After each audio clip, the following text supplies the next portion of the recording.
میخواد بگه که مشرکین این زمان از حلولی ها، از اتحادی ها، اونهایی که میگن فلان ولی تصرف در کون داره، از غیب میدونه، عالم غیبه، روزی میرسونه، شرکشون از شرک ابو لهب و ابو جهل بدتره. اونایی که میگن فلان ولی، فلان صحابی، فلان پیامبر از غیب میدونه، شرکشون از شرک ابو جهل بدتره. شرک اونها فقط در عبادت بود، نه شرک در ربوبیت خداوند. اونها این چنین اعتقادی نداشتن، ولی با این وجود رسول الله صلی الله علیه و سلم با اونها جنگید. فانهم یعلمون ان ذلك لله وحده، میدونستن رازق تنها خداست، خالق یکتا خداست. اونها میدونستن. به نص آیات قل لمن ما فی السماوات والارض یقولون لله كما قدمت لك وانما يعنون بالاله ما یعنی المشركون. اونهایی که می اومدن متوسل می شدن به اون مرده، به اون ولی، و اون را به عنوان یک اله و معبود صدا می زدن، اون اله منظور از اون اله رب نبود. قاطی نکنید با هم دیگر. بعضی میگن این تقسیمات ابن تیمیه است، محمد ابن عبدالوهاب. نه، این تقسیمات نه محمد عبدالوهاب نه تقسیمات ابن تیمیه، این تقسیم خداست. خدا گفت در قرآن الحمد لله رب العالمین، الحمد لله رب العالمین. الحمد با الفی که برش اومد حمد، الحمد یعنی تمامی ستایش ها، خوبی ها، نعمت ها، فضیلت ها، برکت ها، هرچی از خیر و خوبی میبینی مال خداست، از آن خداست. هیچ کس در هیچ فضیلتی شریک با خدا نیست. هرچی خیر و خوبی میبینید مال خداست. رسول الله صلی الله علیه و سلم وقتی که در تهجدش می ایستاد میگفت والخیر كله بیدیک والشر لیس الیک، خوبی همه از طرف تو از پروردگارا. این یعنی الحمد.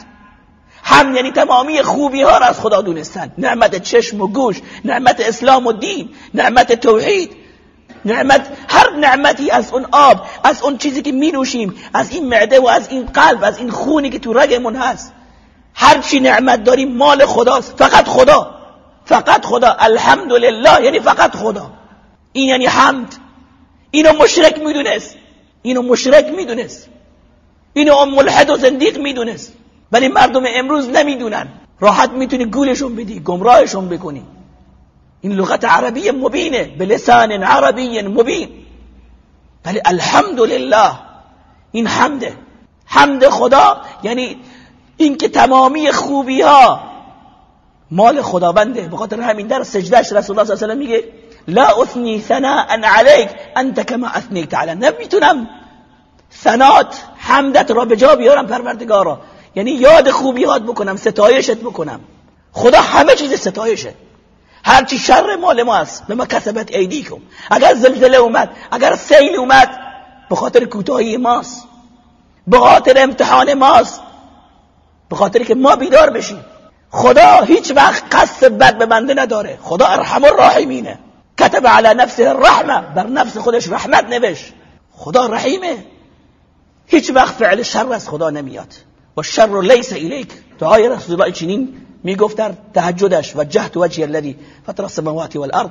بعد میگه شر لیس الیک، شر از سوی تو نیست پروردگارا.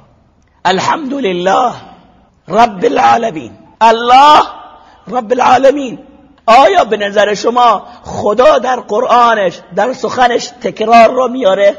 آیا رب همون الهه؟ نه، رب چیزی دیگه است، اله چیزی دیگه است. گفت الحمدلله، تمامی حمدها و ستایش مال خدا الله. اللهی که چی؟ رب العالمین است. عبادت ها باید خدا به سوی خدا باشه، باید خدا ستایش بشه. و اون خدا که چی؟ اون اللهی که چی؟ اون اللهی که رب العالمین است. رب العالمین ربوبیت این وصف، این نعت برای الله، این نعت برای الله دلیل بر اینه که رب العالمین بودنش معنای دیگری غیر از اللهش داره. الله یعنی معلوه و محبوب، یعنی معبود. مشرکین الله اگر اجعل الالهه الها واحده، اگر تعلیم میکردن، تعظیم میکردن بتی، اون را به عنوان معبود میشمردن، نه به عنوان رب، نه به عنوان رب العالمین. اون را به عنوان رب العالمین قبول نداشتن. قاطی نکنید، این ربوبیت، اون الوهیت. الله الوهیت، رب العالمین ربوبیت. شما تفسیر تبری رو بخونید، در تفسیر کلمه توحید بیش از 100 جا میگه توحید دو نوع، توحید الوهیت، توحید الالوهه، و جایی میگه توحید الربوبیه. این اصطلاح تو تفسیر تبری خیلی زیاده. مشرکی میگه در اون زمان به معبوداتشون میگفتن اله، به معبوداتشون میگفتن اله، نمیگفتن خالق، نمیگفتن رازق، میگفتن اله یعنی معبود. مشرکین این زمان به معبوداتشون میگن سید، میگن ولی، میگن فلانی سیده، فلانی ولیه، همونه میگه، اسم عوض شده، معنا يسمونها بغیر اسم، حقیقت همونه، لفظ عوض شده. اونا میگفتن اله، الان اینا میگن سید. اونا میگفتن معبود، اینا میگن ولی.